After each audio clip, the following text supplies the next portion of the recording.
ये तमाम ही देखने और सुनने वालों का मेरा ढेर सारा सलाम और बहुत सारी दुआएं। उम्मीद है कि आप लोग बिल्कुल ठीक-ठाक होंगे और मैं भी बिल्कुल ठीक हूँ। और हम आ गए अपने किचन में और मैं यहाँ जो बना रही हूँ वो है फ़िश। मैं बनाऊँगी आज फ्राई फिंगर फ़िश और मैं आपको बताऊँगी कि मैं कैसे बनाती हूँ और मैं उसमें कौन-कौन से मसाले का इस्तेमाल करती हूँ और उसकी क्वांटिटी क्या होती है। तो जनाब चलिए स्टार्ट करते हैं अपनी रेसिपी को। इस रेसिपी के लिए मुझे चाहिए सबसे पहले बोनलेस फ़िश चाहिए मुझे, जो कि मैंने धो ली, साफ़ कर ली और उसको खुश्क कर लिया। और इसमें पानी कोशिश की कि पानी ना हो, ये खुश्क हो, ड्राई हो। तो जनाब हमने ले ली फ़िश। इसके अलावा मैंने लिया है 2 चमचे कॉर्नफ्लोर के और मैंने लिए हैं 2 चमचे बेसन के और 2 ही चमचे मैंने लिए हैं चावल के आटे के। इसके अलावा मैंने 1 अंडा लिया है, 1 चमचा लिया है मैंने ज़ीरा भुना हुआ, कुटा हुआ। और इसके अलावा 2 चमचे जो मैंने लिए हैं वो है चिकन तंदूरी के। ये मसाला बाज़ार में आसानी से मिल जाता है। इसके अलावा लिया है मैंने नमक और मैंने ली है लाल मिर्चें आधा टेबल स्पून। इसके अलावा कसूरी मेथी ली है मैंने 1 टेबल स्पून। कसूरी मेथी से बहुत अच्छा सा एक खुशबू आ जाती है और ये जो है मछली की है जान।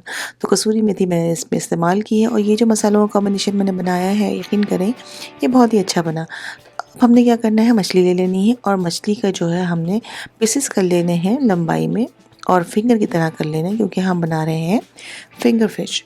तो जनाब मैं इसको अपनी पूरी महारत के साथ काटने की कोशिश करती हूँ और कोशिश करती हूँ कि अच्छे से पीस निकल आए, ना बहुत पतले हों ना बहुत जो है वो छोटे हों, एक मुनासिब साइज़ हो, डिसेंट साइज़ हो। और कोशिश कीजिए जब भी कोई भी चीज़ आप काटें, कोई भी चीज़ आप सब्ज़ी हो चाहे वो कोई कटिंग हो, कोशिश करें कि बराबर से हो ताकि वो देखने में अच्छी लगे। क्योंकि जो आपकी डिश है उसका जो प्रेजेंटेशन है वो बहुत इंपॉर्टेंट होती है। तो कोशिश कीजिए कि साइज़ मुनासिब हो, बराबर के हो, जो भी साइज़ रख रहे हैं वो एक जैसा हो। तो बस जी कोशिश कर रही हूँ मैं भी कि मेरी फ़िश को जो मैं काट रही हूँ वो सब एक बराबर साइज़ में हो, तो ताकि मेरी जो डिश है वो दिखने में बहुत अच्छी सी लगे। तो जनाब देखिए अच्छी तरह से मैं इसको काट लेती हूँ और अगर आप चाहें तो और मज़ीद इसको पतला कर सकते हैं। और इस तरह से मैंने इसको काट लिया। बस ये देखिए ये मुनासिब साइज़ की मैंने मछली जो है वो काट ली है पीसेस में। अब हमने क्या करना है, अपना मसाला तैयार करना है। मसाले के लिए मैंने एक मिक्सर ले लिया है। इसके अंदर मैंने सारे मसाले ऐड कर दिए हैं। ब्लेंडर मैं इसलिए लेती हूँ कि एक तो मेरा टाइम बच जाता है, मेहनत बच जाती है और ये अच्छी तरीके से मिक्स हो जाता है, कोई गुठली वगैरह इसमें नहीं रहती और मसाला अच्छी तरह से ब्लेंड हो जाता है। तो मैंने ये ब्लेंडर में डाल के सबको मिक्स कर लूँगी अच्छी तरीके से।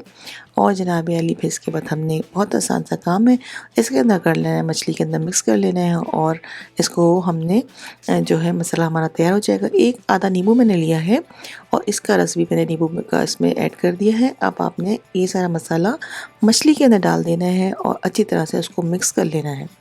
ये देखिए ये अच्छी तरह से मिक्स हो गया। इसमें अंडा भी है तो अंडा भी अच्छी तरह से फिट गया है और अच्छा सा पेस्ट बन गया है। देखिए कितना स्मूथ सा एक पेस्ट तैयार हो गया है, जो कि हाथ से अगर मिला दी तो इतनी अच्छी तरह से ना मिलता। तो अंडा था तो वो फिट गया अंदर जाके ब्लेंडर में, तो वो बहुत अच्छा सा एक टेक्सचर उसका आ गया मसाले का। अच्छी तरह से कोटिंग कर लें, अच्छी तरह से मिक्स कर लें। चाहे तो आप थोड़ी देर तक के लिए रेस्ट भी कर सकते हैं, इसको दे सकते हैं, लेकिन मैंने इसको फ़ौरन ही तल लिया। बस ऑयल गर्म हो गया तो इसके अंदर हमने अपनी मछली डाल देनी है और अच्छी तरह फ्राई कर लेनी है जब तक इसमें ब्राउन कलर आ जाए, अच्छा गोल्डन ब्राउन। तो हम इसको उतार लेंगे क्योंकि मछली ज़्यादा टाइम नहीं लेती, बहुत जल्दी से वो गल जाती है। तो ये झटपट बनने वाली इस रेसिपी है। तो बस अल्लाह से दुआ है कि जब आप इसको ट्राई करें तो आपकी फ़िश मेरी फ़िश से भी ज़्यादा अच्छी बने, आपको मेरी ये रेसिपी पसंद आए और आप लोग उसको बार-बार बनाएँ, एंजॉय करें और सबको खिलाएँ। तो बस जनाबे आली ये हो गई, बहुत झटपट से तैयार हो जाएगी। बस 4 से 6 मिनट इसको लगेंगे तलने में। तो एक मुनासिब आपने इसके टेम्परेचर रखना है, हीट रखनी है चूल्हे की, बहुत ज़्यादा तेज़ ना हो, बहुत ज़्यादा हल्के ना हो, बस इसको फ्राई कर लीजिए। ये देखिए एक बहुत अच्छा सा कलर आ जाए इसके अंदर और अच्छी सी खुशबू भी आ रही है और जनाब अली क्रिस्पी क्रिस्पी से तैयार होगी, क्योंकि इसमें चावल का आटा भी गया हुआ है, कॉर्नफ्लोर भी है, तो ये क्रिस्पी भी होगा और ये ज़्यादा ऑयली भी नहीं होगी, क्योंकि इसके अंदर जो है कॉर्नफ्लोर है और इसके अंदर जो है वो आप गला भला कर चावल का आटा है, तो वो जो है वो घी को ऑब्जर्व कर लेता है। तो ये आपको ऑयली भी नज़र नहीं आएगी जब ये डिश आउट होगी और ये क्रिस्पी भी होगी। तो बस जनाब अली इसका अच्छा सा टेस्ट आ जाएगा और बस आपने जाना कहीं भी नहीं है, मेरे साथ ही रहना है और देखना है इसका फाइनल लुक।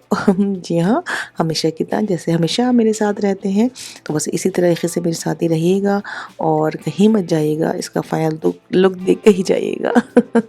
तो जनाब बस मेरी कोशिश होती है कि मैं आपके साथ छोटी छोटी सी रेसिपी शेयर करूं, आपको ज़्यादा टाइम भी ना लूं और कोशिश करूं कि उनकी छोटी सी वीडियो के अंदर आपको सारी बातें बता दूं, रेसिपी बता दूं, ताकि आपको कोई मुश्किल ना हो, कोई सवाल भी ना रहे।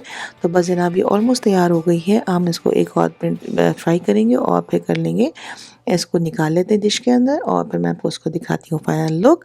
और जनाब आली बड़ी अच्छी सी स्मेल है और देखिए इसमें बहुत ज़्यादा ऑयली भी आपको नज़र नहीं आ रही होगी इस वक्त ये, जबकि मैंने इसमें टिश्यू पेपर वगैरह भी नहीं रखा। चलिए फाइनल लुक की तरफ। टैन टैन, ये देखिए, ये है इसका फाइनल लुक और ये बड़ी क्रिस्पी सी और बहुत ही मज़ेदार सी बनी थी। और जनाब अली बस आप भी ज़रूर ट्राई कीजिएगा और इसी के साथ दीजिए मुझे इजाज़त, इस उम्मीद के साथ कि फिर होगी आपसे मुलाकात एक अच्छी सी मज़ेदार सी और आसान सी रेसिपी के साथ।